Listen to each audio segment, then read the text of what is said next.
Ned Block, Professor of Philosophy and Chairman of the Philosophy Department at the Massachusetts Institute of Technology, is our guest panelist.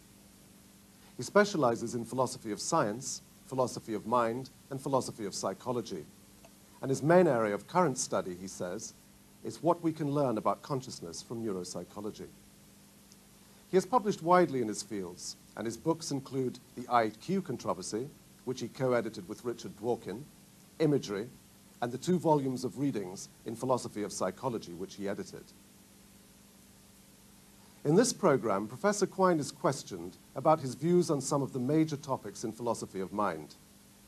His linguistic behaviorism is carefully examined and compared with programs in linguistics and neuroscience, and he gives his opinions on the field of cognitive science. The program concludes with Quine's views on the topics of mental causation and consciousness. We now join the discussion in Cambridge, Massachusetts. Joining Professor Quine for this discussion are Ned Block, Professor of Philosophy at the Massachusetts Institute of Technology, Paul Horwich, Professor of Philosophy at the Massachusetts Institute of Technology, and Martin Davies, Wild Reader in Mental Philosophy at Oxford University. Ned Block, can you start the discussion off? Yes. Professor Quine, I'd like to ask you about some remarks that you've made in articles over the years that seem to me to suggest that you are more friendly to the notion of subjective experience than you have been interpreted to be. I think specifically of some remarks you made in a reply to Levison in a volume of your work and criticisms, in which you say explicitly that you are more friendly to introspection than some think, and you speak favorably of giving some scientific understanding of what you call qualia and raw fields.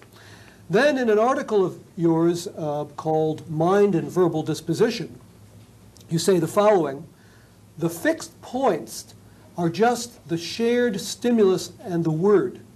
The ideas in between are as may be and may vary as they please, so long as the external stimulus in question stays paired up with the word in question for all concerned. You go on to illustrate this with a fantasy that is often called the inverted spectrum hypothesis.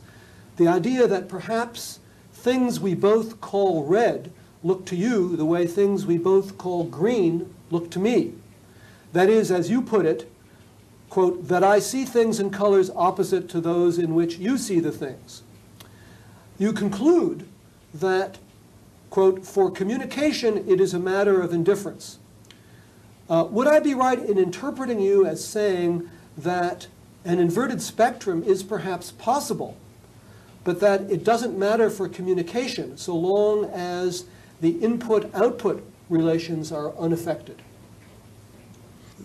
The inverted spectrum, the extent to which that makes sense, is still a puzzle to me. That free reference to ideas in the passage that you read, that's a matter of, for the sake of argument, giving the reader the full freedom of his traditional subjective, mentalistic concepts, uncritically that is, in order to make the point that that doesn't matter. All those things and the issues concerning them are irrelevant to the linguistic side of assessing communication. Then, as for what status to give introspective data, in general, my position is very much what I take Dan Dennett's to be, namely that introspection is indispensable heuristically, and it's a source of insights that lead to theory, but it is not explanatory. But I'd say much the same of the behavioral side. That in the case of behavior, the behavioral description of perhaps of a disease in terms of symptoms, or perhaps of linguistic notions. These are necessary, or even of a physical problem. These are necessary in order to identify the problem, in order to gather data on the solution. But in all these cases, whether of mental entities or of linguistic phenomena, the ultimate explanation has got to be in the nervous system. And it's going to be mechanistic, it's going to be physiological. So would it be right to understand you as saying that it remains an open possibility that we could discover that the experience I get when I see something red is identical to a certain neural state, and that very neural state is the one you get when you see green? And so our experiences would differ in this systematic way. However, what you do want to insist on is that that wouldn't at all affect the meaning and content of our verbal utterances and our thoughts about the world. It's just there might be this neurally specified, these neurally identified experiential states that differ systematically between us. What bothers me here is the impossibility of even describing what a test might be, and that is a strong, perhaps conclusive basis for doubting that there's any meaning to the problem. What's bothersome about it is that it has such a vivid, intuitive semblance of a meaning, and that's the reason for hesitation. No matter how thorough an insight we finally achieve into the nervous system and its mechanisms and behavior, the result would presumably be, just as you say, that these are identical from one person to another, without touching the question whether his subjective experience of these colors is the same as ours. So I think that this has to be put aside as a paradoxically meaningless issue. Paradoxical because of the vividness of its apparent meaning. I see. Well, let me follow that with another question that is similar in that it has to do with the relation between behaviorism and physicalism in the sense of the physiological identification of mental states. Only this one moves to the cognitive arena.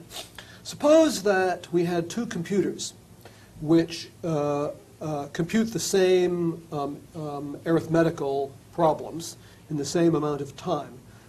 So they have exactly this, they're behaviorally identical. But one makes the computations by translating the decimal inputs into binary, doing the computation in binary, and then translating back into decimal and giving you the output as so that in a way that we can read it. The other one does the same thing, except it translates into octal and does the computation in octal. So we have two computers with the same, which are behaviorally identical, but physically speaking, different things are going on inside.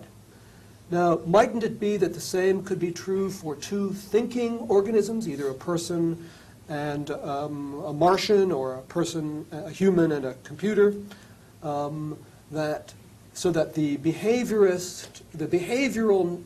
net would fail to capture some of the meaningful cognitive states on the inside? Yes. This was pretty much my point, I think, in the opening pages of Word and Object, in my analogy of the bushes that had been trimmed in the shape of elephants and identical shapes, but random variation in their internal structure. The internal structure would correspond to what was going on in the nervous system, but they've been, our behavior has been whipped into shape by social pressures and trimmed the way these bushes have been trimmed from the outside, equally from the outside. But these are no longer, these internal differences are of course not anything like these enigmatic ones having to do with inverted spectrum. These are differences in the neural mechanism itself. There'll be differences also in the history. One speaker has acquired this aspect of his linguistic behavior earlier than that aspect. His communicant has learned those two aspects the other way around. So, and this brings out the fact that the full explanation of linguistic behavior is not to be found in the behavior, it's to be found in the nervous system. But my point about behaviorism in linguistics is that those further mechanistic explanations, which we certainly want for a full understanding of the situation, are immaterial to the linguistic output, to the study of it as such. I think many people find it fairly plausible that there should be a correlation between mental states, such as the state of being in pain, and neurological states. But they find it implausible that such states should be identical to one another. The state of being in pain should be exactly the same thing as some neurological state. I wanted to ask you about this. Perhaps one of the things bothering people who have this intuition that the identity, so that an identity theory here would be counterintuitive, is this, that we feel in general that facts of identity aren't susceptible to explanation. So you can't explain why the morning star is identical to the evening star. It is. You simply is. You can't explain why water is H2O. So that if indeed the state of pain were identical to some neurological state, N, say,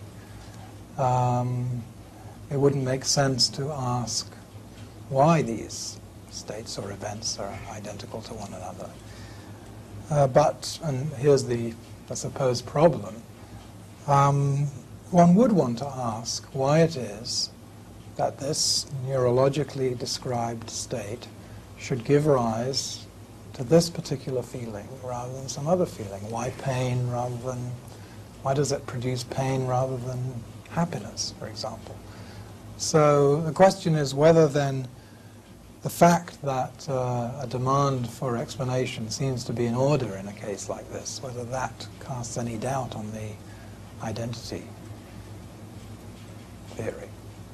The ground for maintaining the identity would be that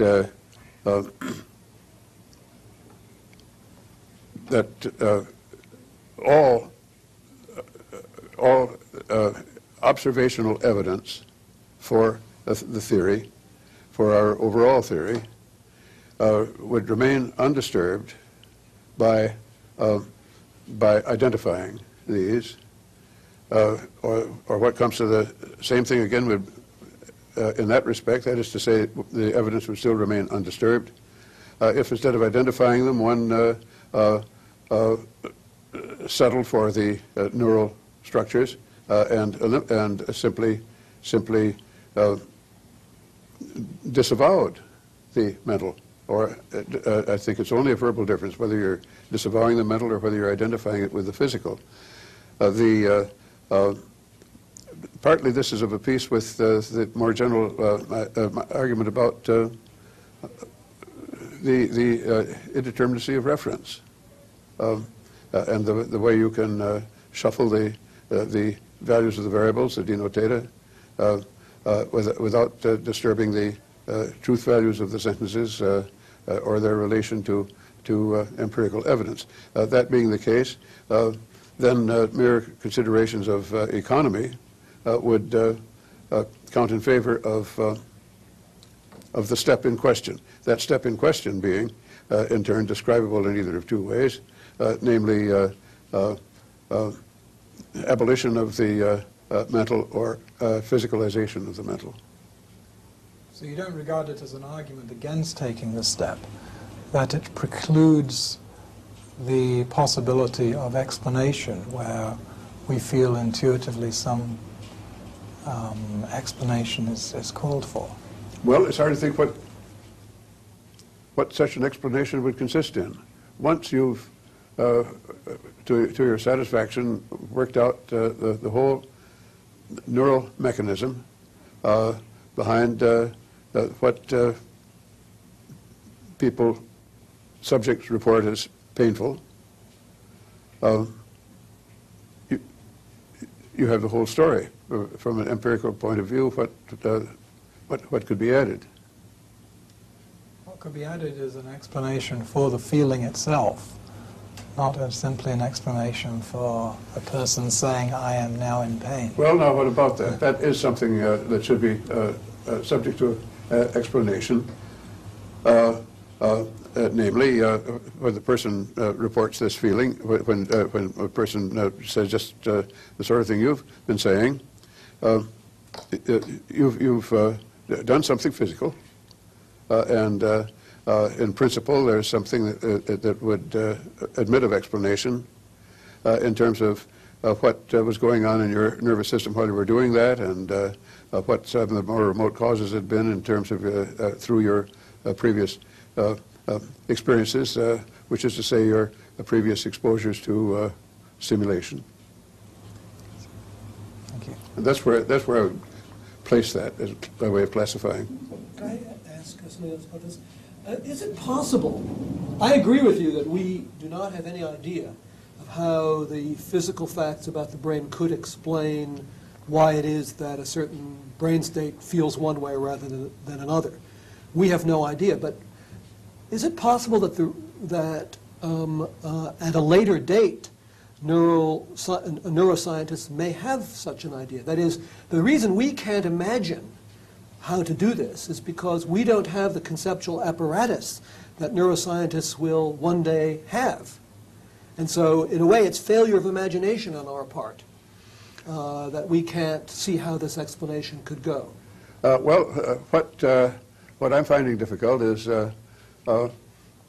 picturing how, when this new revelation comes, or new discovery, new breakthrough, how we would know we had it. How would we know that? Yes, so this is the difference, because actually this person is having the redness sensation where I'm having the green one. I can't picture on what basis we could link any kind of physical discovery with that. You say we wouldn't be able to explain it, but of course you allow that we could have evidence that would be sufficient to identify my sensation of red with the sensation I get when I see something red with a certain neural state. And we could have evidence to identify the sensation you get when you see something green with a certain neural state in your head. But then what if those turned out to be the same neural state? The one you get when you see green is exactly the same as the one I get when I see red. Now, if you're willing to identify each of those sensory experiences with the neural state, then the fact that the one I get when I see red is the same as the one you get when you see green ought to seem to you, as far as I can see, you ought to say that that would be evidence for an inverted spectrum. Very good. Here, this strikes me at the moment anyway as a good way of devising an explication for what up to this point we haven't been able to assign any meaning to, and this is meaningful, and that would be yes, that would be very nice. And here we've got what has seemed to be an empty phrase, just standing off there at the side on the shelf, waiting to be filled and here's a filling that just goes nicely into it. So you're friendly enough to introspection so that if we could assign an empirical meaning to the inverted spectrum, you'd be willing to countenance it as a meaningful claim. Yes, and this would be a matter of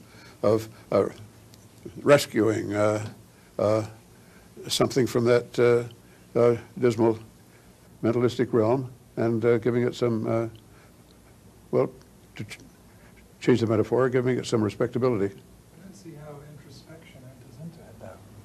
Why do you say that Professor Quine is friendly enough to introspection to agree with this? Introspection isn't involved. Well, I guess the introspection is involved in that when you say, I'm having a sensation of red now, and it turns out there's always the same brain state going on. But what's important is you're saying certain things and you're looking at certain things that we can all see to be red, and that's being correlated with a certain brain state. And one doesn't really have to rely on introspective evidence, I think, to reach the conclusion that... In the conclusion, no, and that's the beauty of it, yeah. I'd say. That we start out with the problem in introspective terms, but it turns out, well, it's just a matter of this person having the same neural state when he looks at a live lobster as the other person does after the lobster's been broiled and changed from green to red. Good example. So, as far as you're concerned, the inverted spectrum is a meaningful hypothesis relative to this sort of neural instantiation of it. Yes. That looks all right to me. Professor Quine, I'd like to ask you to comment on an argument that's been given against the claim that physical science, physics and physiology and so on, can tell the whole story about experience. It's the so-called knowledge argument developed by the Australian philosopher Frank Jackson. So a quick review of the argument. We imagine a scientist, I think the scientist is called Mary. Mary is allowed to know everything there is to know about physical science, including everything there is to know about physiology, and certainly everything there is to know about the physiology of vision. But Mary has learnt all her science from books and from black and white television, so there's something surely that Mary doesn't know, which is what it's like to see red. So that seems to mean that the full story about the physical science simply doesn't tell you everything there is to know experience, because Mary knows the full story about physical science, but there's something she doesn't know about experience, namely what it's like to see red. What's your response to that argument? Yes, good. I think it's the same, essentially, namely, my response would arise again from my empiricist commitment, my empiricist leanings, that if one can't devise anything in the way of a program of experimentation, something that would lead to decisive observations, I can't see any other way of providing meaning to a question. And here's the sort of, again, the same phenomenon that we had with the inverted spectrum, namely, it does seem to make such good sense to say that Mary's missing something. It seems to make such good sense to ask, as Tom Nagel did, what it's like to be a bat. But seeming to make sense doesn't necessarily imply making sense. And so the question is to devise a criterion. Now, we just had from Ned a suggestion of how to do just that in the spectrum case. Maybe something equally neat and inviting could be devised for Frank Jackson's, but I don't know. Well, supposing we imagine now that Mary, having learned all this science in her monochrome environment, is allowed out into the multicoloured environment that we enjoy. And her judgment is that now she knows something which she didn't know before. Now she knows what it's like to see red. She's gained a new piece of knowledge. Now, if there's a new piece of knowledge for her to gain, then it seems to follow that she didn't have all the knowledge before. But she had all the physical and physiological knowledge before. Ergo, the physical and physiological knowledge isn't all the knowledge there is about experience. Yes, so this question of knowledge and what counts. I think this much would be objective, that she has found a further stimulatory cue as to the nature of certain things, roses, boiled lobsters, and so on, that she hadn't had before. And she can explain, again, in full, the physical mechanism of this thing coming about, but she's spotted a new subjective symptom, this meaning merely that she has acquired the capacity to react in yet a further way neurally. There's a new neural connection that's been forged. Right. So in a way we could put the response, I wonder whether you'd accept this, she's gained something. She's gained, as you put it, a new capacity, a new ability, but what she hasn't gained is knowledge of any proposition. It wasn't as if there was a proposition about reality, which before she didn't know and now she does know. Yes, good, yeah, I like that. Okay, thank I wanted to ask you a question about the doctrine known as functionalism, the idea that the relation between the mind and the brain is like the relation between a computer's software and a computer's hardware. You have expressed one or another kind of sympathy with 3 of the 4 great tough-minded isms in the philosophy of mind. You've had some sympathy with behaviorism, although perhaps only as a heuristic. A great deal of sympathy with physicalism, the identification of mental states with brain states, and some sympathy with eliminativism, the view that mental states can simply be repudiated. But there is this 4th tough-minded doctrine, namely functionalism, this idea that in some sense we're computers and our mental states can be thought of as computational states. I wonder if you could comment on that. Well, I think of functionalism as an important and indispensable aspect of what functionalism looks to as being that.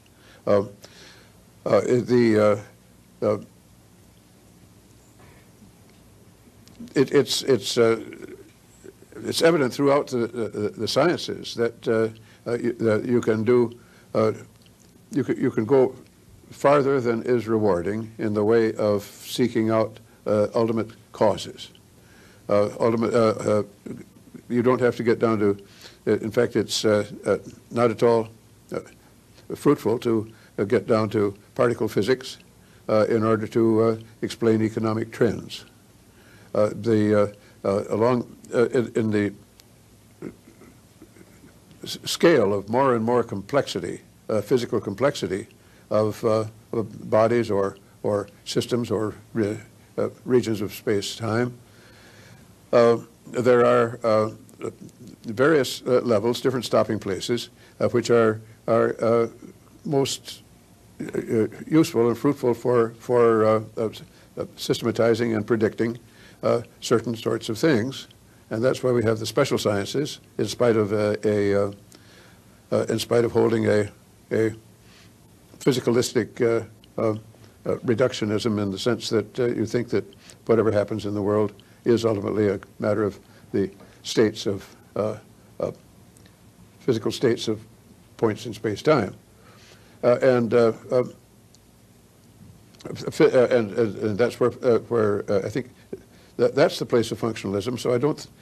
So what I find good in functionalism doesn't conflict with any of the other 3. Well, But there is another, I see what you mean, and I agree with what you say. But there is another reason for taking functionalism seriously, which is that it has a claim to locate the scientific nature of, for example, thought. So suppose we have a human thinking, and the human has a brain, and what's going on is neurons firing. And then we also have a machine thinking, and what's going on is electrical impulses in transistor chips. From a physical point of view, these are quite different. So if they're both thinking, we might reasonably want to say that the scientific essence of thought isn't to be found at the physical level, say at the level of chemicals or molecules, but the scientific nature of thought is to be found at the computational level. Good. Well, yes, and I don't think that is at all incompatible with my view, my suggestion, because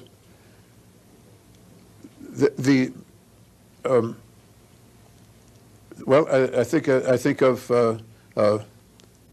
Aristotle's conception of the mind or the soul as the form of the body.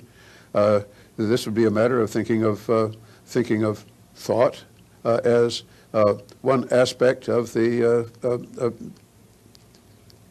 behavior of physical objects, of the organism or of the parts, physiological parts of the organism.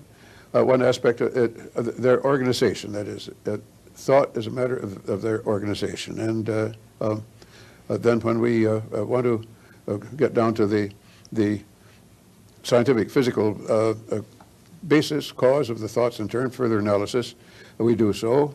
But as in the case of economics versus particle physics, we can go a good way without plumbing to that extent. So I think that to view functionalism as somehow ultimate or in competition with these other views, that may be of a piece with giving up the objective of reduction to ultimate physical reality in favor of regarding the various levels of science as autonomous. And this is this view philosophically I find unwelcome because of the loss of integration, and the loss of simplicity and economy. Done. Ned's just been walking us through some of the great isms, and there's one more I'd like to mention. This is the view of the mind associated with Donald Davidson, anomalous monism. So the view roughly is that each particular datable mental occurrence can be identified with a particular physical occurrence, but there aren't going to be any generalizations linking the physical and the mental domains, or at least no generalizations which have the status of laws. What's your feeling about this view? Yes, I share this view, at least to a very considerable extent. I think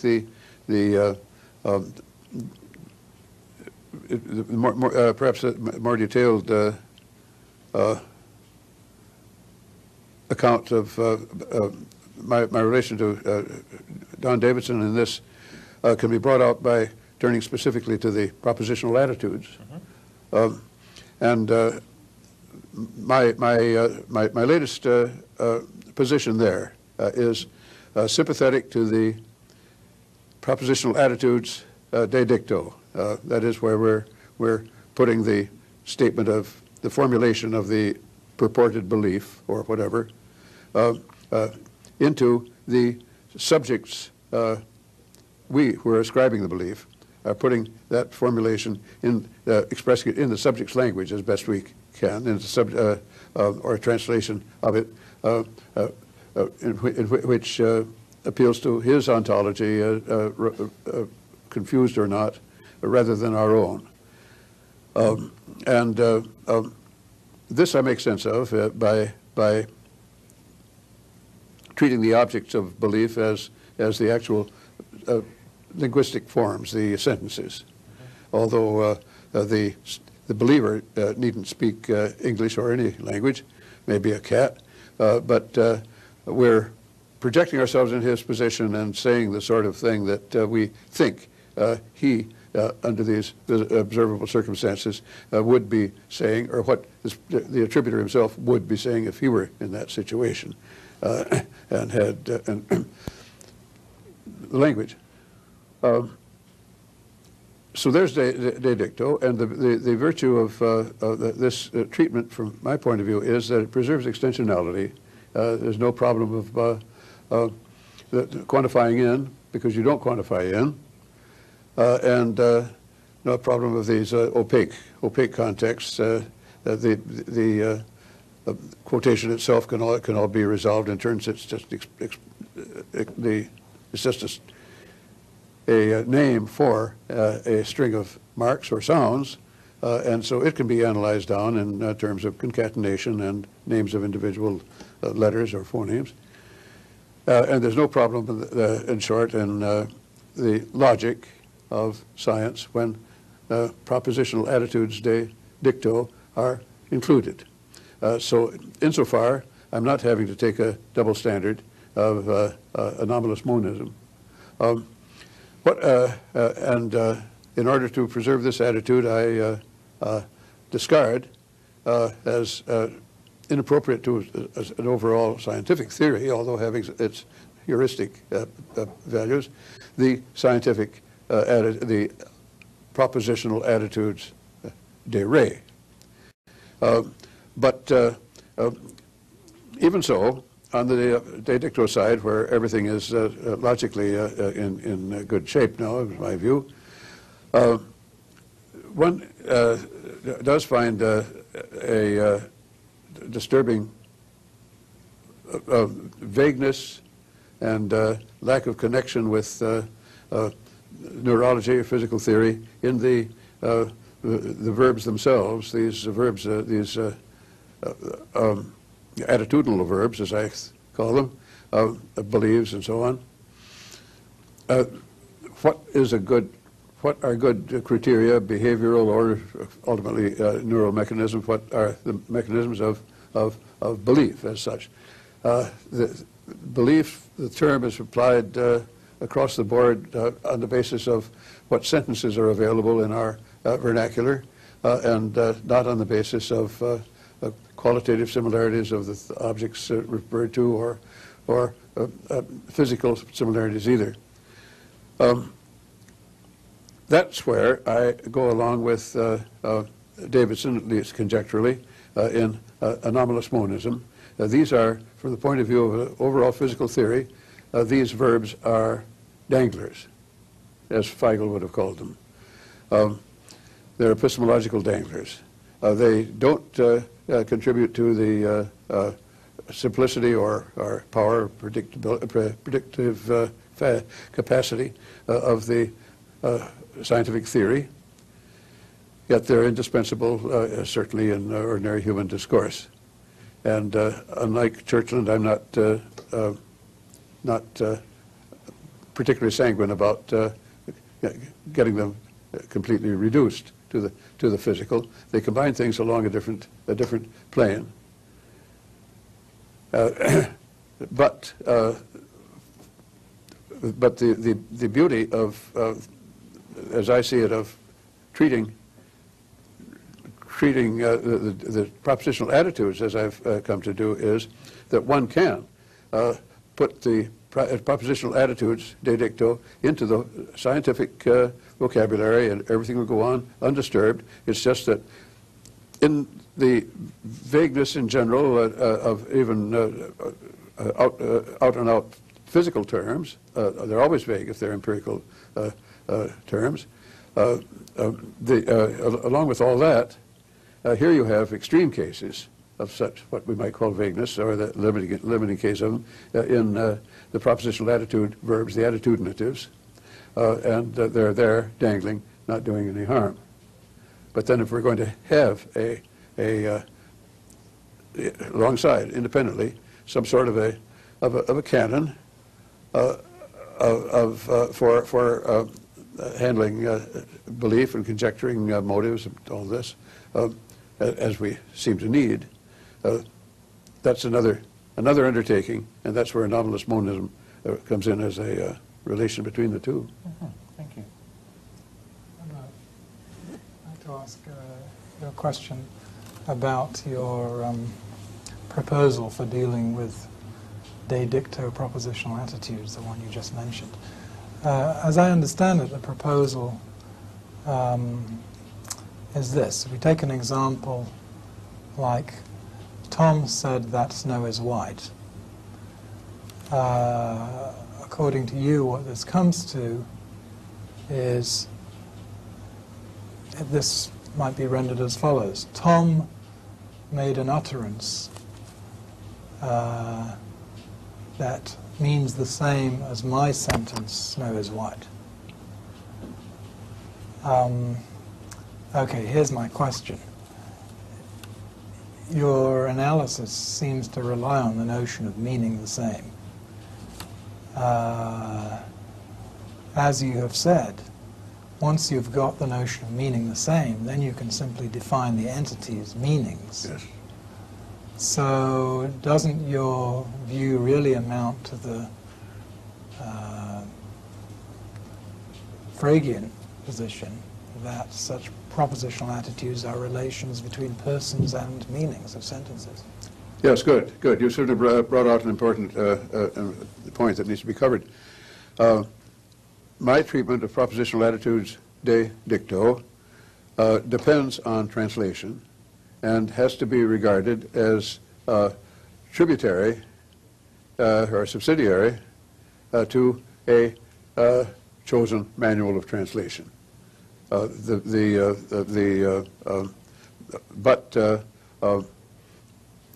that's not at all, of course, the mechanism of it, and the way to look at it at that end of it is through empathy, and empathy anyway is the basis ultimately of radical translation itself.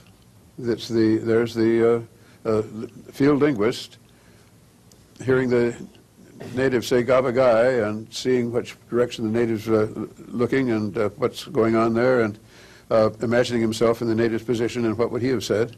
He would have said rabbit, and so there's his starting point. So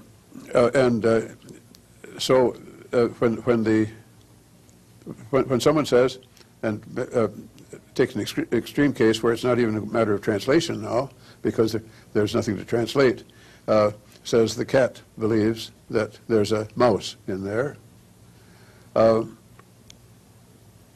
The speaker has observed the cat's behavior and made inferences of the basis of his theories and his past experience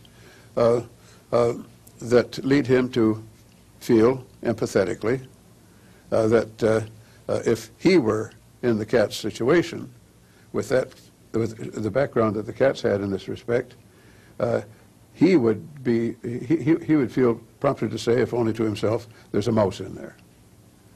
And so I think, and so this is I think the more direct way to look at the propositional attitudes de dicto without going through the manuals of translation.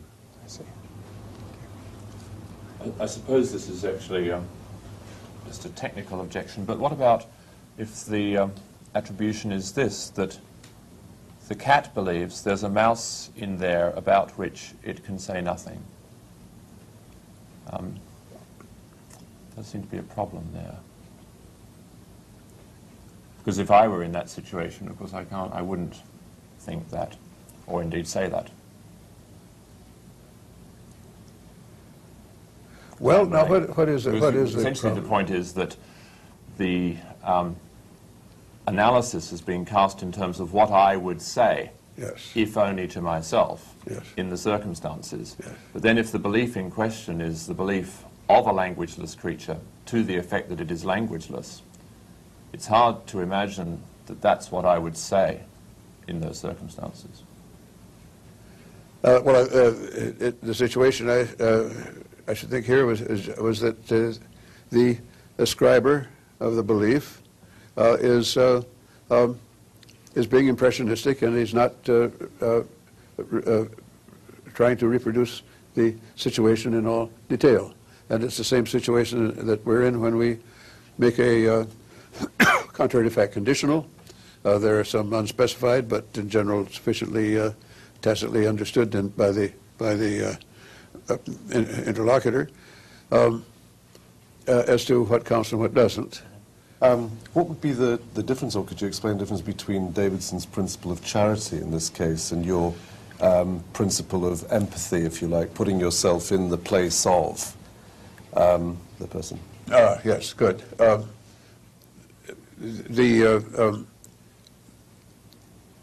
The principle of charity won't hold, I maintain, won't serve in general as a guide in, for instance, in devising a manual of translation. What's more to the point is what seems to be plausible psychology, folk psychology normally in this case.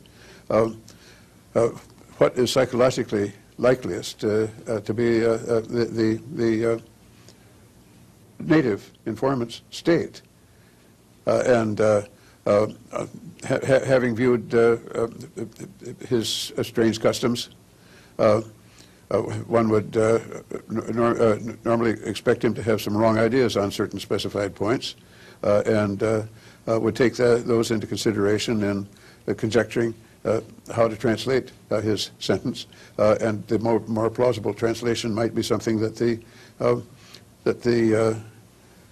linguist regards as a false sentence, and likelier than a true alternative. So the principle of charity would break down here in favor of a principle of psychological plausibility, and the psychological plausibility then, and the more so since it's going to be folk psychology, is of a piece with empathy.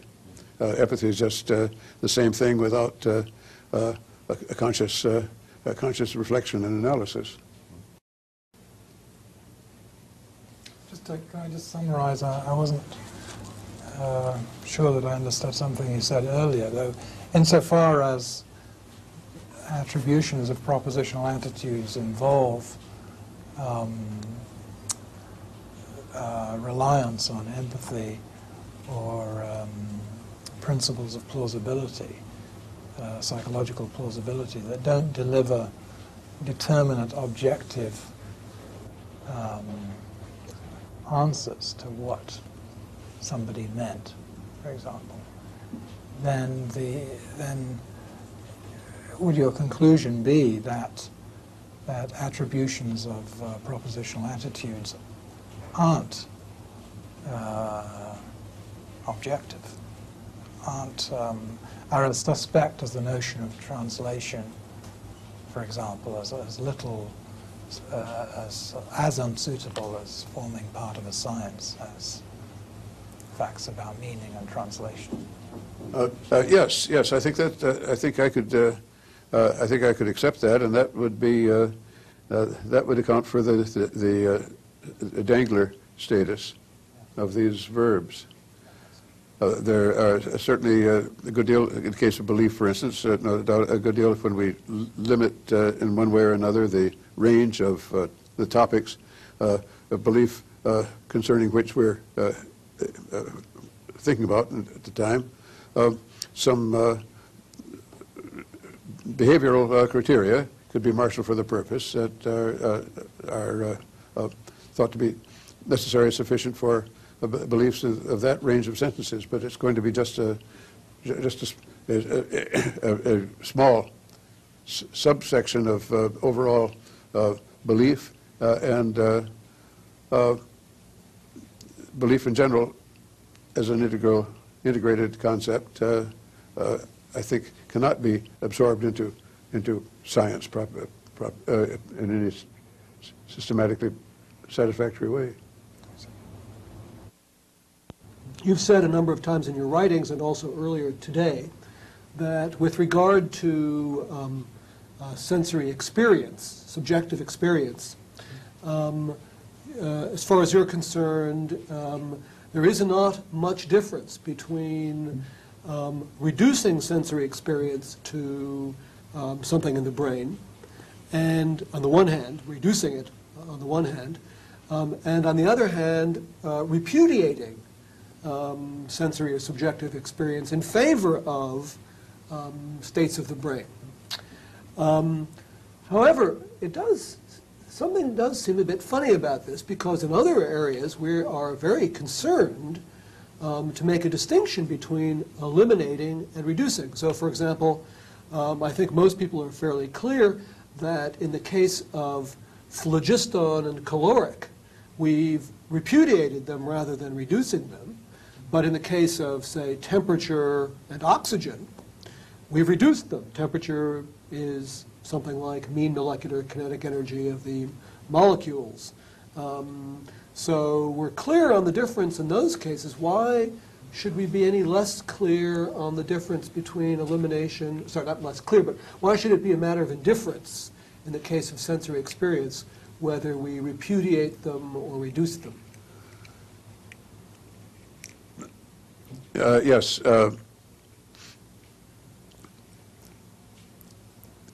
Sensory experience, and another example where in a very clear way that indifference emerges is in the reduction of numbers to sets. The reduction of numbers to sets. Russell's definition of a natural number, or Frege's ultimately. And then there are others which aren't equivalent, but serve just as well. And are numbers this or that sort of set? Or is it just that we have those sets and we don't need to consider that there are numbers over and above those? And I think there's no difference here, just a purely verbal difference. And I think equally for the identity theory of the mind, identity with the brain, or aspects of the brain. In the case of caloric, perhaps the same thing could be done if it had been thought worthwhile. That some acceptable modern way of construing caloric in terms of the gradations of degree of oscillation on the part of the molecules in the fluid, in the water, or whatever it is that's heating up, or the air,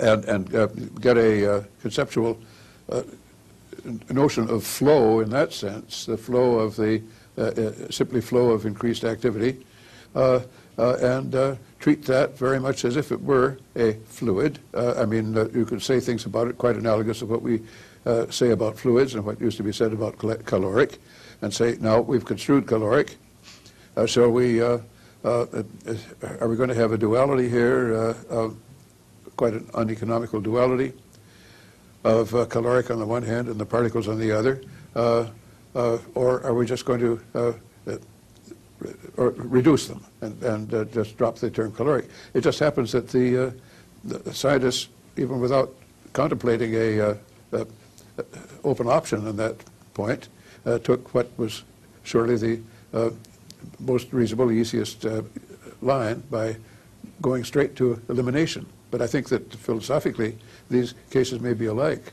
But then there'll be other cases, unlike caloric, where no such easy correlation of formal isomorphism does suggest itself. And then the question, in those cases, one simply wouldn't say that there was a question of choice between elimination and mere correlation, but strict elimination. Just to follow up to that, to your answer there, Doesn't it seem intuitively wrong to say that there is no such thing as subjective experience? It certainly is intuitively wrong, yes, indeed. If there's anything that's intuitively wrong. But that doesn't necessarily mean it's wrong.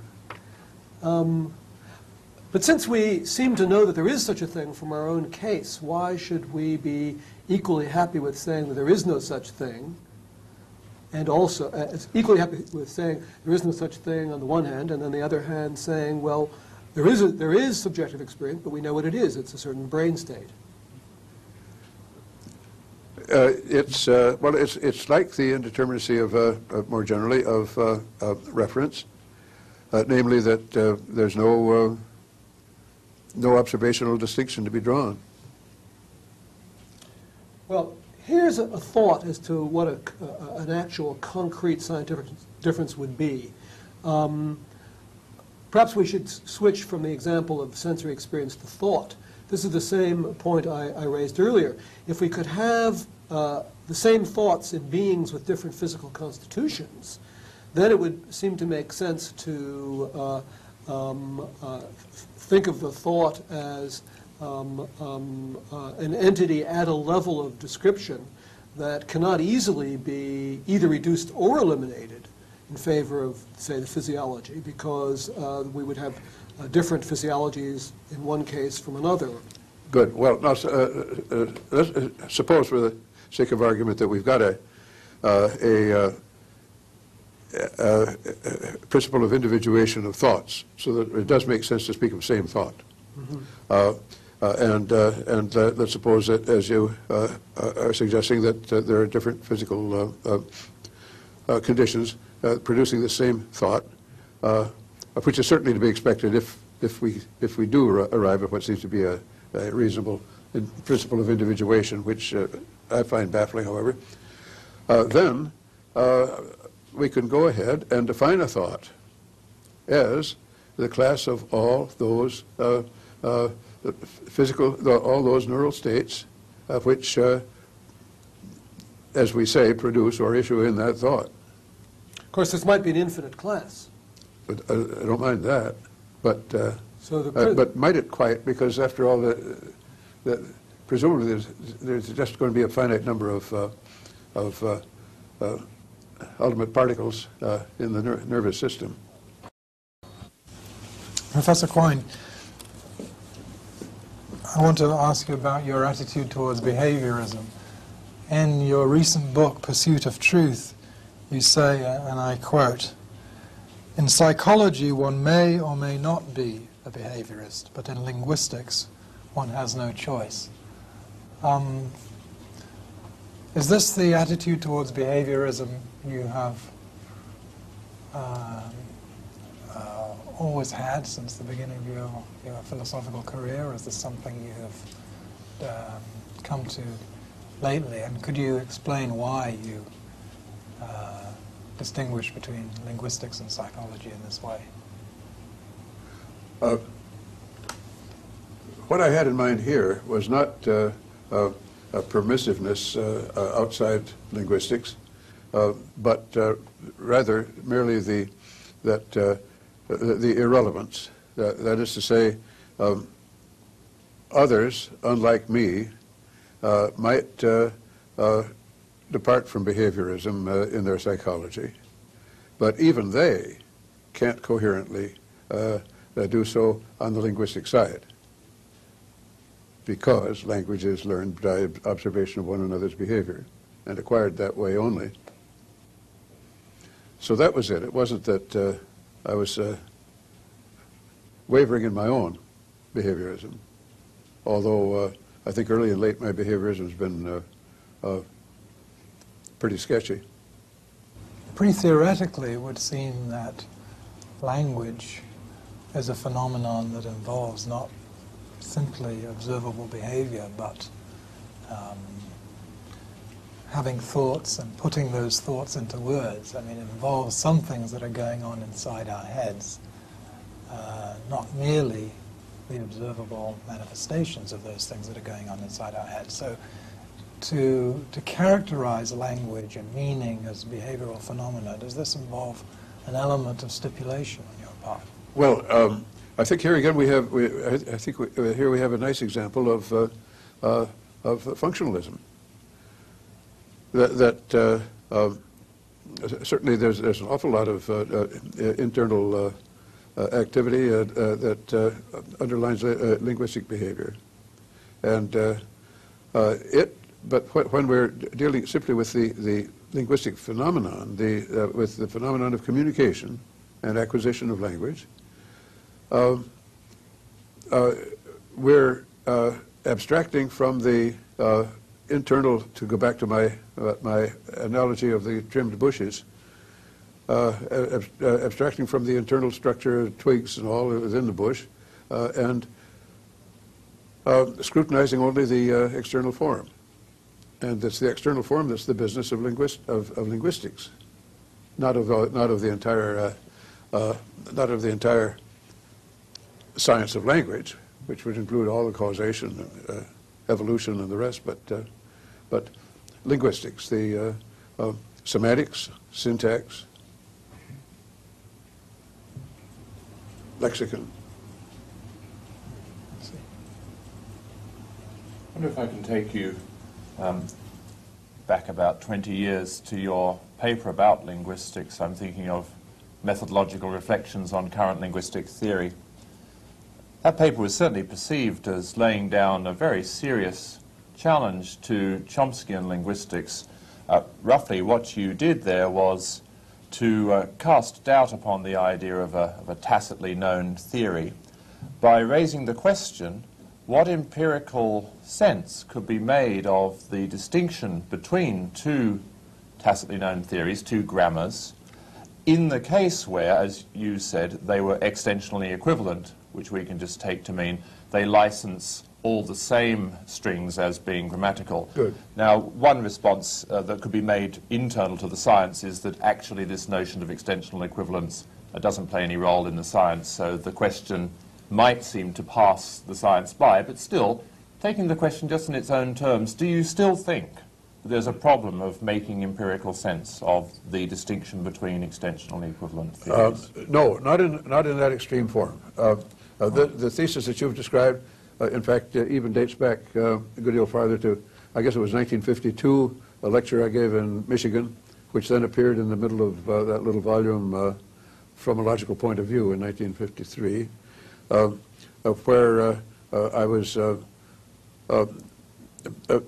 claiming that there conceivably many ways that a grammar could be codified in terms of parts of what count as parts of speech, how many declensions and so on, still describe the same output, so that one's objective in compiling a grammar of a language would be a mere simplicity with that output of what constitute strings belonging to the language. And I felt that still in the paper that you're referring to, which was somewhat later. But then it was a paper by Morris Halle, that made me see that there is something more that can be said there in the way of discriminating between grammars that give the same output and discriminating in a strictly behavioral way, namely by observing the history of the child's successive mistakes and corrections in his acquisition of the language. We get a chronological order there, and Halle's suggestion was set up your grammatical rules in such a way as to mimic that order of acquisition of the rules by the child as reflected in the child's history of error and correction. So this is good. And one could still say, well, there could be two purposes for a grammar, and it'd be more illuminating scientifically to set up the grammar in the light of Halle's suggestion. But for other purposes, pedagogical purposes, departing from that but giving the same strings as output would be, if it happened to be a lot simpler, would be better for pedagogical purposes generally, where the whole purpose is just acquisition of the language. Yes, although I think there's I think it's very likely that following Halle's line would give you as simple an ultimate grammar anyway as you would hope to get, if only because of the shortcuts of natural selection in the development of the language itself, so to speak. Of course, the fact remains, in principle, even taking into consideration Halle's restriction, that different systematizations, but not as different, but still mutually different, would give the same output in this sense of in respect to this richer set of demands on the resulting grammar, getting it diachronic with respect to the individual's learning process, as well as synchronic. Can I just ask whether there's any particular privilege which attaches to developmental or acquisition data? Once we start admitting further sources of behavioural data to choose between grammars, the other kind of data which springs to mind is the data from the decay of language. So after brain injury, people have all sorts of quite interesting patterns of decay of their language, and we could look at what sorts of capacities decay together, what sorts of capacities decay independently of each other, which sorts of things can be impaired while other abilities remain intact. Would this kind of evidence also be, at least potentially, relevant to the choice between grammars? Yes, I think equally. That would be very good. I remember Roman Jakobsen years ago steering me to work on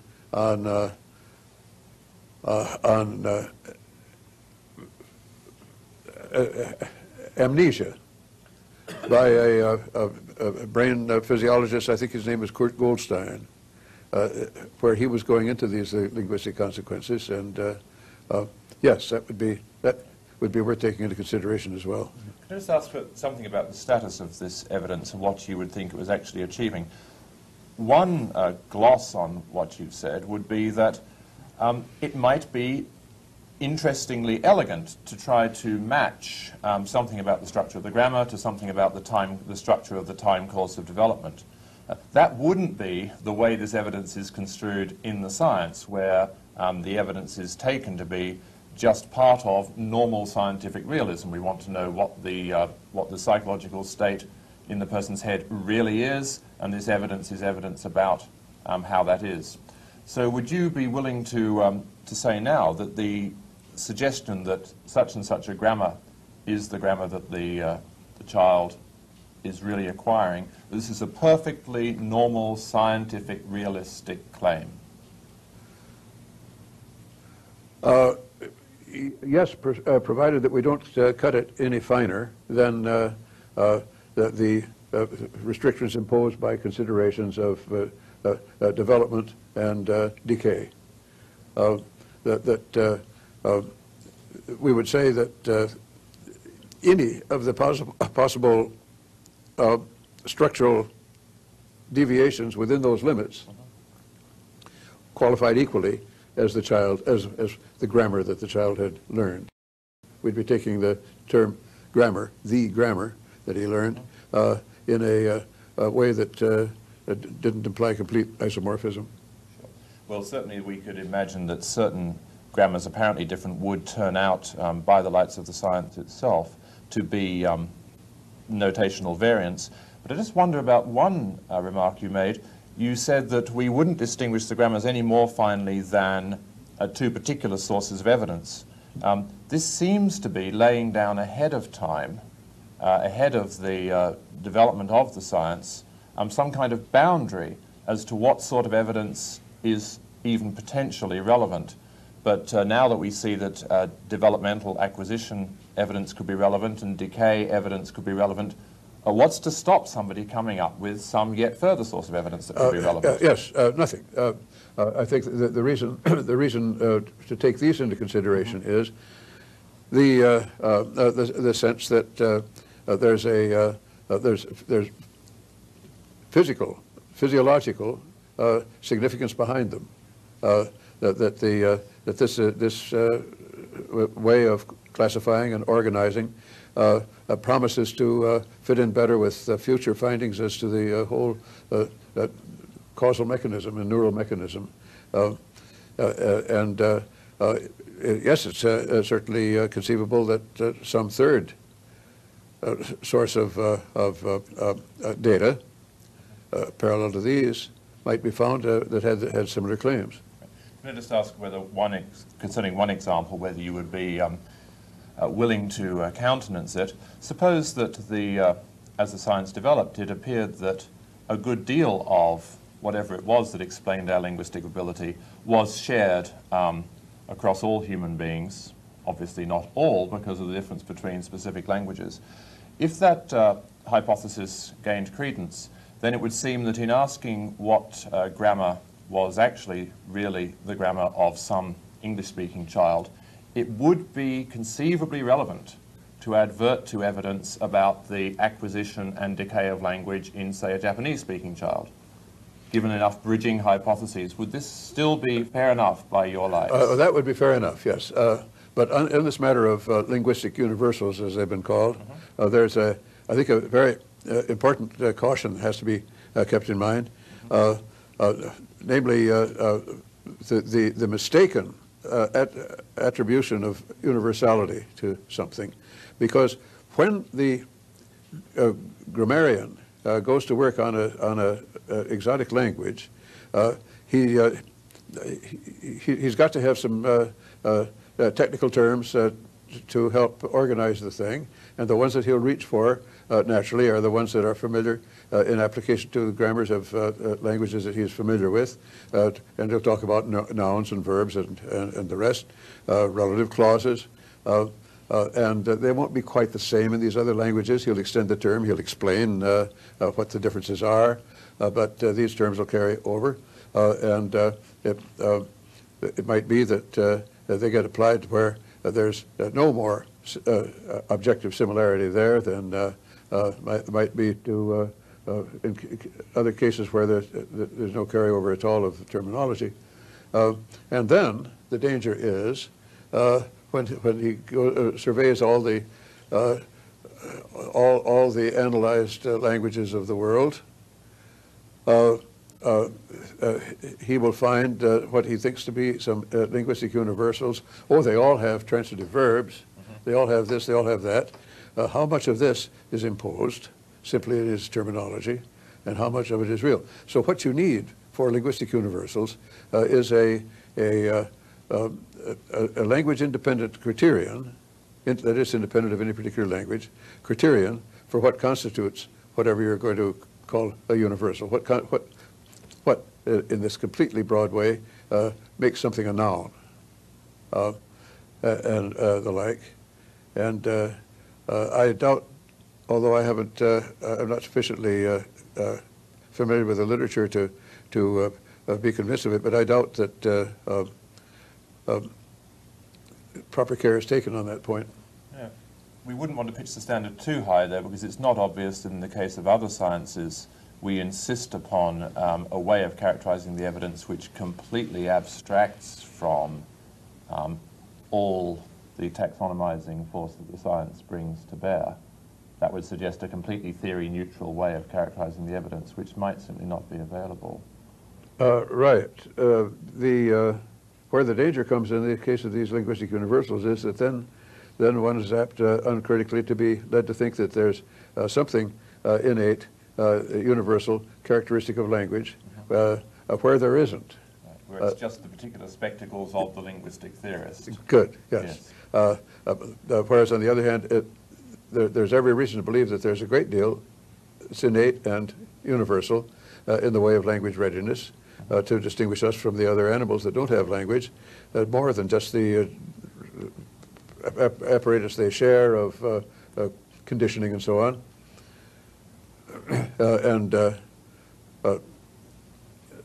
So in that respect, carelessness over the concept of a linguistic universal could lead to a very fundamental error in theory. Right. But with sufficient caution being exercised, how much is innate is just an empirical question. Quite so, yep. summarize what I take to be your answer to the last two questions, at least with regard to the quotation Good. that Paul read. It seems to me from what you've said that what has been understood as an emphasis on behaviorism on your part really is better put as an emphasis on good empirical data and good scientific reasoning. As long as you've got good empirical data and good scientific reasoning, as far as you're concerned, you don't have any other commitment to behaviorism. Yes. I think you've got that just right. Yes, yes. Yes, I think it's regrettable the way I've let the notion of behaviorism penetrate my writing to the extent that I have. It's led to a lot of misinterpretation and unnecessary. That seems to capture what Professor Quine said about behaviorism in psychology, but with respect to linguistics, there does seem to be a further point, which doesn't have to do with scientific methodology in general, which is the conviction that language simply is a behavioral phenomenon.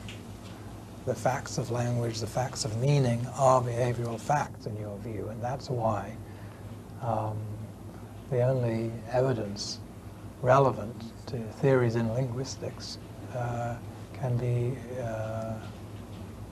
behavioral facts. Yes, I'm not sure how to analyze that, that notion of language being merely that, because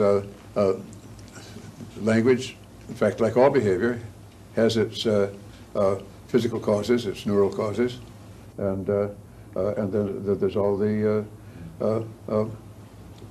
all the question of historical detail, development, and rather I would I think of it as the aspects of language which are the business of linguistics. Yes. Theory of communication, say, and verbal behavior. Because, and the reason for limiting one size to that in a particular science, that particular science, is that that covers the entire phenomenon of the learning of language, uniform learning of language, linguistic agreement in a society, because of the way we acquire the language. Yes. That's what's peculiarly behavioral about it. So am I right in thinking then that I was struck when Martin was asking a question earlier, he kept on using the expression the science here, the science of language, the science of linguistics. But is it right that really you have in mind two separate projects? One is what you call linguistics, where the aim is to systematize a purely behavioral phenomenon. And non-behavioral evidence is, as it were, by definition, irrelevant. Good. And a separate project, which is to understand what's going on inside the brain, the causes of these, the linguistic phenomenon. And that's a separate science in your view, and then perhaps some relations between these two sciences or two endeavors, but they are to be kept distinct from one another. Yes, yes. Professor Quine, I'd like to ask you a question that's closely related to some of the things you've just been saying. The question is, you've often said and emphasized, in fact, that the philosopher should not place himself above science. The philosopher should not try to place a priori restrictions on the practice of science. And you yourself have followed this example, with one exception, psychology. It seems in the case of psychology, you have, at least in one way of reading what you've said, been very negative about the prospects of mentalistic or cognitive psychology in favor of behavioristic psychology. And so the question is, shouldn't you, following your own advice, pay attention to what's been happening in the empirical field, where it seems at this point behaviorism as a scientific paradigm has faded away. It's faded away basically for lack of results, whereas the cognitive paradigm, including artificial intelligence, seems to have prospered. And if the scientists have decided that, shouldn't you take what they've decided seriously and jump on the cognitive bandwagon and let the philosophical chips fall where they may?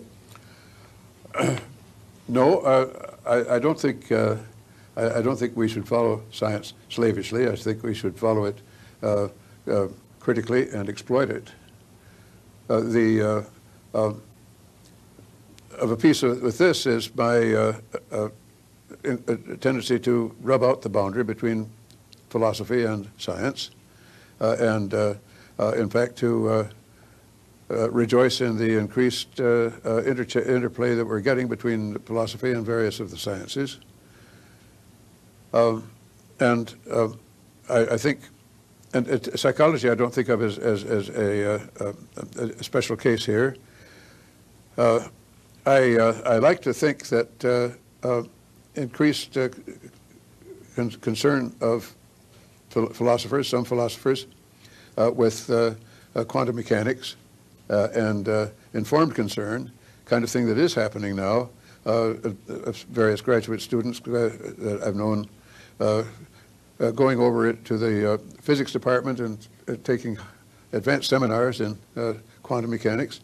That injection of the more philosophical kind of curiosity and point of view and even discipline in some directions, of a more, somewhat logical kind, might make a difference in trying to make more intelligible somehow this interface between quantum mechanics and classical mechanics and the seeming paradoxes that lie there.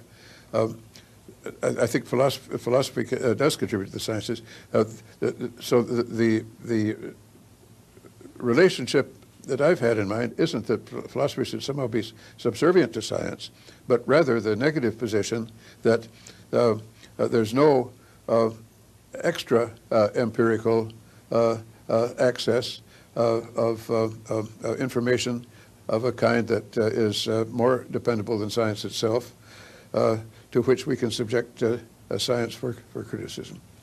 I see that, and I agree with it.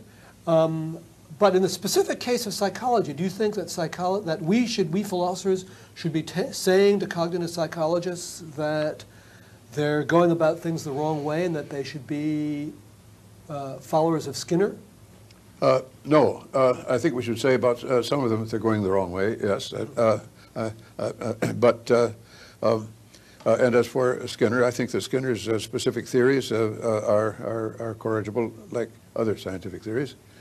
And furthermore, the details of his theories I haven't, on the whole, felt need for. Conditioning, yes. But my thesis of determinative translation can be read as pointing out that conditioning isn't sufficient to account for translation. And yet we do translate, and we translate very successfully. We couldn't very well get along without it. So, furthermore, I don't think I've been I don't think I've been as behavioristic, early or late, as the prominence of the term behaviorism would suggest in my writings. Professor Quine, just to clear the record, I'd like to follow up on Ned Block's question. You've always said that the philosopher must work within science. There's no prior philosophy, there is no higher tribunal than science. Would you consider psychology, or particularly cognitive psychology or cognitive science, to be truly a science? Oh yes, I would. And in fact, what I mean by science, usually in my use of the term in my philosophical writings, is the very broadest sense, Wissenschaft, applying even to history and psychology, sociology even.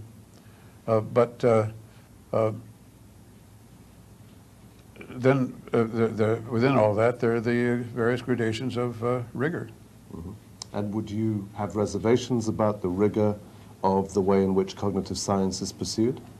Yes, but I think there's a good deal. I can believe that there's a good deal being done in cognitive science that I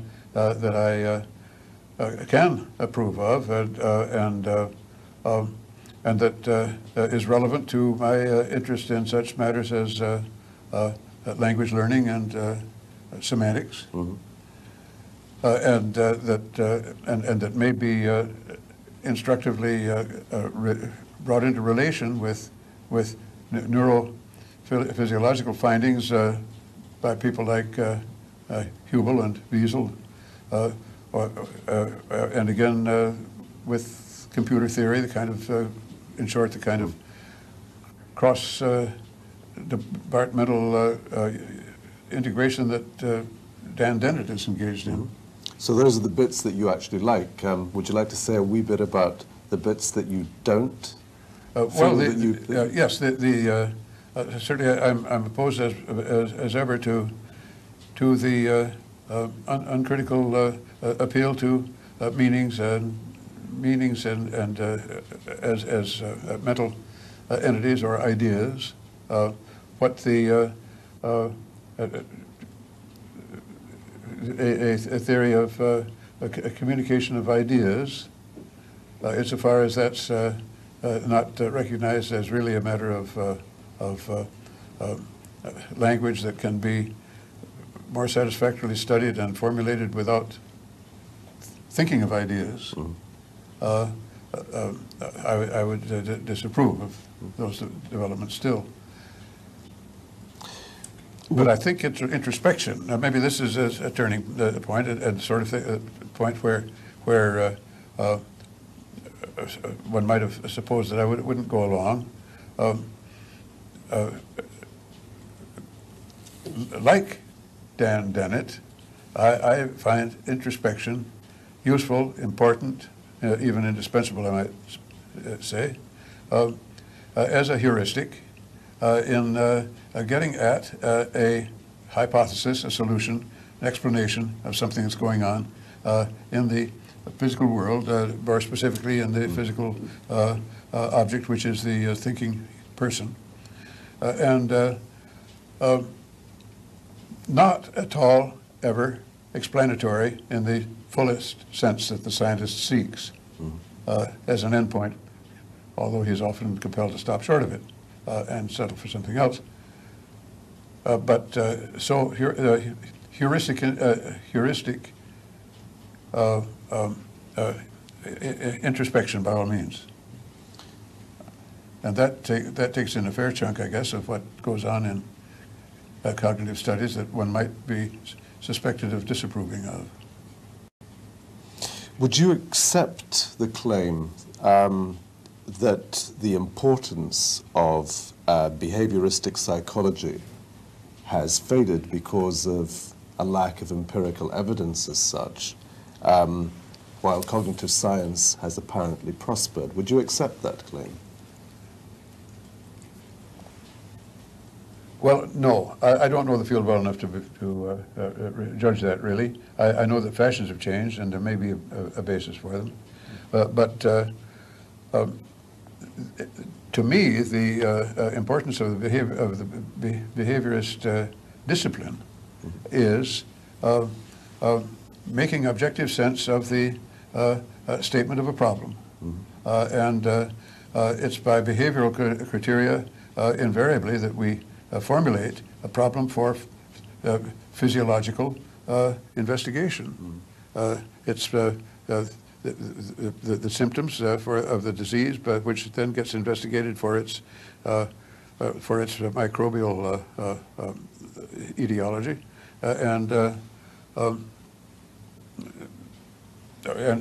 similarly in psychology.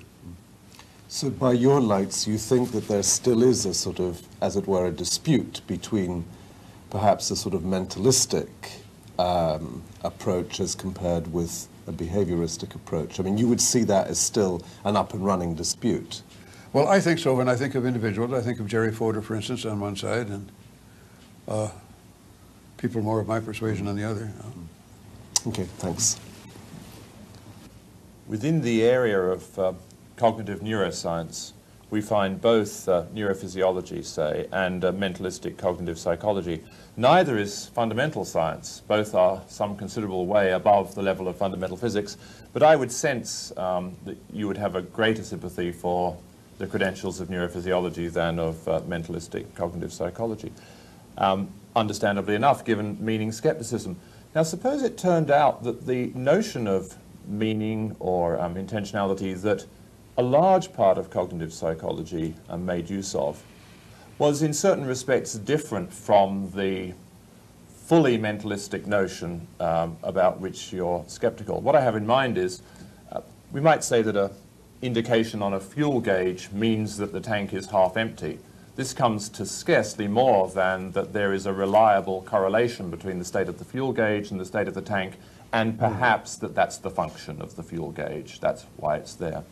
If it were to turn out that just that notion of meaning, roughly speaking, reliable correlation plus perhaps some notion of function, if that was all that large tracts of apparently mentalistic cognitive psychology needed, would that incline you to be more sympathetic to those areas of psychology? Well, I would certainly accept that without hesitation. I just wonder how unsympathetic I am. Anyway, think of what a fundamental role in translation itself, for instance, that I give to empathy. Professor Quine, in much of your writing, you have used thoughts about how children learn language. In fact, you've made what seem to be pretty serious empirical claims about how children learn language. So, well, just to take one example, you've said that they learn observation sentences first. Perhaps another example that is perhaps a little less clear in your writing is that divided reference comes rather late. So you talk about the first use of the word mama being something more like a mass term. Now, the psychologist Susan Carey has argued that divided reference actually comes rather a good deal earlier than you seem to be saying that it does. My question is this. I just wonder what role these these speculations as to the facts about how children learn language, what role they play in the more essential parts of your views in philosophy of language. And is it possible that many of the claims you make about how children learn language could be wrong, yet leave what you really care about in those views untouched? Well, I wonder, take your example first. No, I haven't suggested that what the child first learns in language are observation sentences, but that observation sentences are his first access to cognitive language, and this this I've never seen in such writings on development of language in a child as I've read. Piaget, some of Piaget's work and the like, but this is an example where it just stands to reason. How else could it be, besides which one does observe one's child learning? But at other points, now when it comes to the question of divided reference, that is going to hinge on criteria of governing our terminology and kind of sophistication that the psychologist in question might or might not have. It's not a clear issue, and it would be a matter rather of reading and digesting these experimental results in child psychology on the one hand, and the child psychologists perhaps on the other hand reading and digesting these more logical analyses.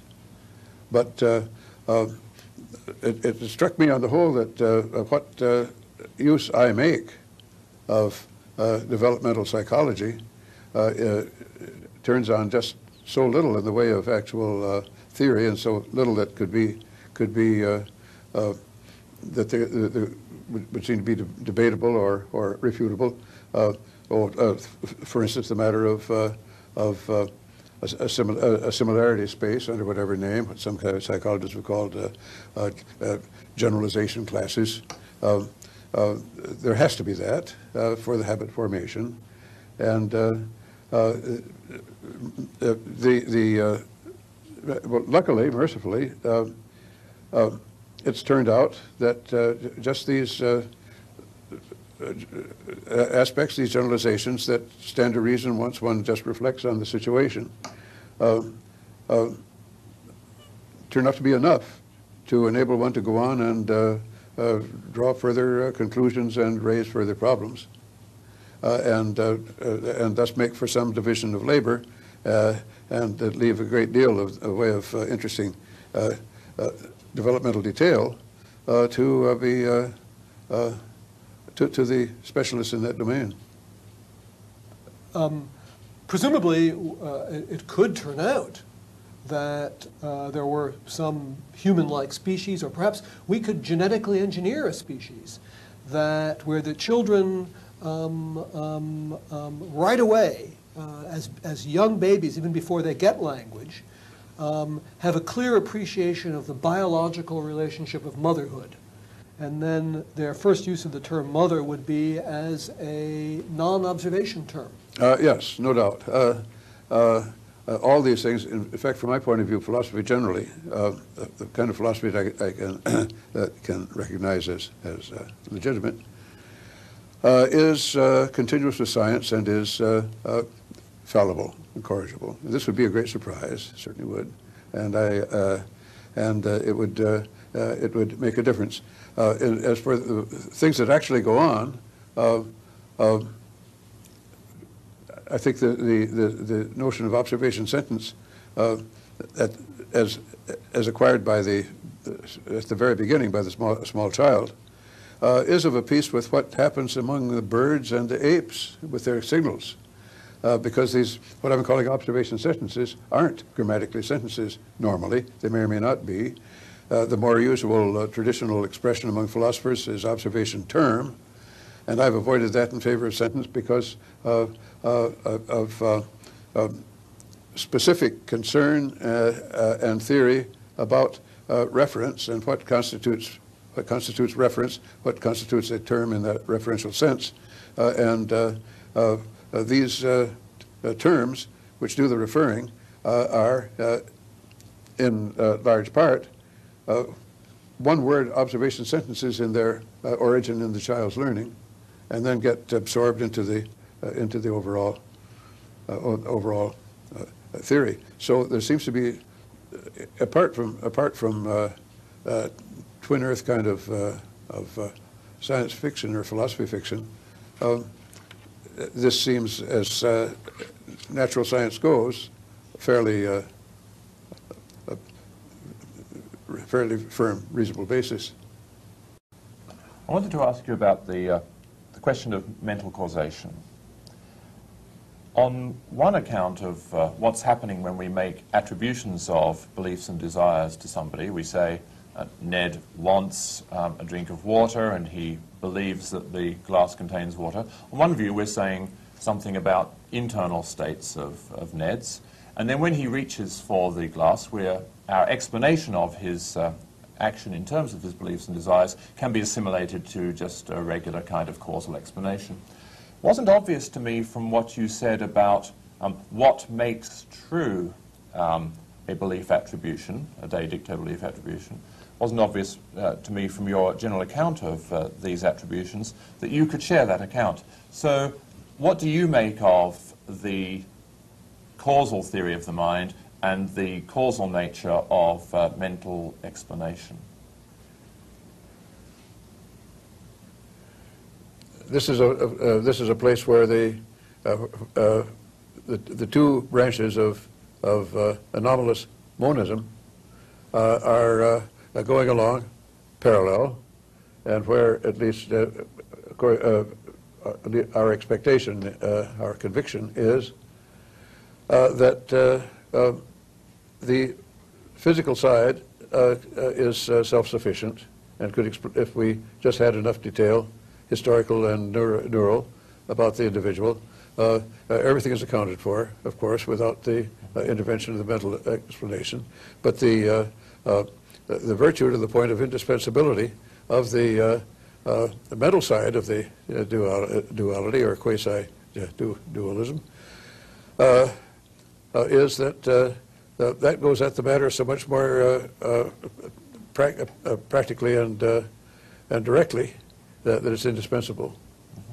So the mentalistic explanation is really just serving a summarizing function, but not actually adverting to internal states, the Yes. belief that P and the desire that Q. You don't see the truth maker for a belief or desire attribution as being some internal state of the subject which plays a causal role in leading to the behavior. That's right. And summarizing only in an odd sense, namely summarizing something that we can't spell out at present. Let me move on to the topic of consciousness. You once said that consciousness is a faculty of responding to one's own responses. And this has certain similarities to theories that other philosophers have put forward about consciousness. There is a problem with this kind of approach that I want to ask you about. Namely, it seems to make a very heavy intellectual demands of a creature that has consciousness. I wonder if there couldn't be a simple creature, perhaps even a dog, say, that experiences something, say, what experiences a smell or a sight, and there's something it's like for the dog to experience that, even though the dog doesn't have or doesn't apply a faculty of responding to his own responses. Why couldn't a creature be conscious in the sense of there being something it's like for him to experience, even if he doesn't have a faculty of responding to his own responses? Yes. Well, to begin with, that characterization of consciousness I was quoting from Karl Deutsch. Oh, I see. But approvingly. Mm-hmm.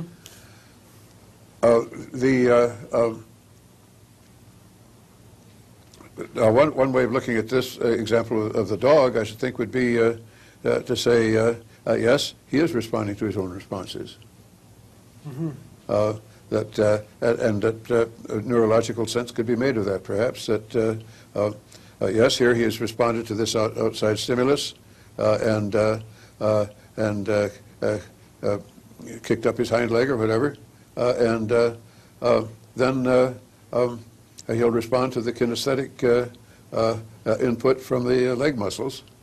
That's something he's aware of it too. After all, he is aware that he did what he did, aware in that sense that, I suppose, insofar as, I mean, I'm assuming that along with Don Griffin that these animals are aware, unlike Descartes' position.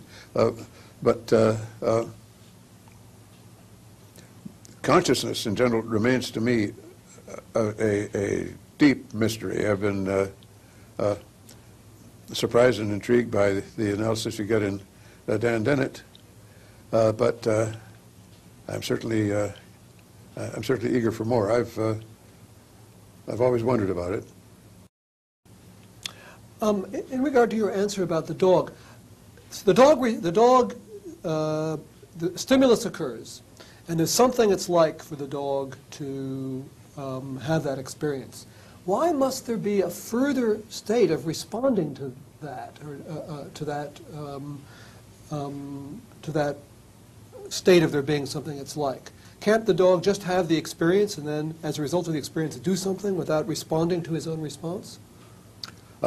Yes, and it might turn out then that by these standards that the dog is not conscious. I see. So there might be something it's like for him to have the experience yet not be conscious. Yes, I think that Julian Jaynes, I think might represent that point of view. That even in not such very remote times, that was true of people as well. What do you take Jaynes to have meant, rather, when he says that consciousness was discovered by the Greeks between the time of the Iliad and the Odyssey? Yes, well, that has baffled me. I put it to him one time now, back in the days before the Trojan War. What do you suppose? What do you suppose one's mental life was like? It would be about like a dog, perhaps. Well, he said yes, or a table. So he really put his cards on the table at that point. Or on the dog. The four-legged table. So what do you? So you don't take this possibility seriously? No, I thought that was excessive and unreasonable. There are a lot of good reasoning, I think, and a lot of impressive data in Jaynes about the big turning point back then, and when and then the various consideration of the succession of further developments accommodating it, such as the rise of oracles, and then ultimately the disappearance of oracles in turn. Good, but it seems to me we can take all of that and find ourselves enlightened and shocked, perhaps, at how benighted the people were back in those old days, without going so far as what I just cited him as saying. And I do think of, well, naturally, in a naive way, of dogs and other higher animals as being very decidedly aware and being conscious, except that I'm just not altogether clear in what that means. Carl Deutsch, well, I'm not sure that doesn't remove my sense of bewilderment. I'm puzzled about why you say that, on the one hand, consciousness is a big mystery for you and you're not entirely clear what to say about it. But on the other hand, subjective experience isn't so problematic, and you can, as far as you're concerned, quite plausible that states of subjective experience be identified with neurological states. Yes. Why you put such weight on the distinction between conscious experience and experience? After all, yep. Many people would say that, let's say in the case of something like a pain, of course it has to be conscious. It is a conscious experience. All experience is conscious experience. Where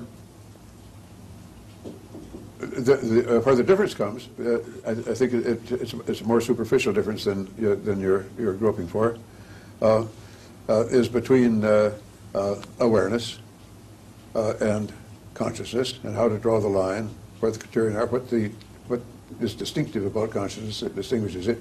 Because, well, I think of this matter of driving a car, and sure, you're aware of the road, you're aware of all sorts of things that are happening, but you're thinking about other things, and then you don't remember, let's see, have I passed such and such a place or not? Start taking account. You were quite aware of passing it at the time. Well, now this is memory, perhaps. Maybe that surely is a large part of the explanation. But behaviorally, certainly we would say the dogs, we constantly do, that the dog is aware of this, not aware of that. He was aware of the dinner bell. So it's just the distinguishing trait of consciousness, what counts as consciousness.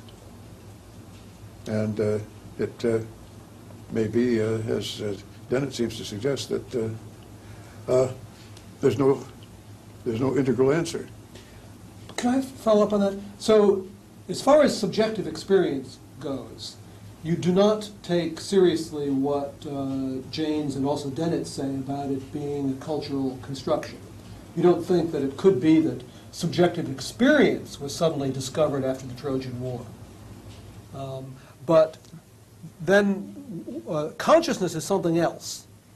And that something else may be a cultural construction. Right. That would be interesting. Maybe that is the answer. But then it seems to be drifting toward maybe what he even holds, that we've made a conceptual unification there that is spurious.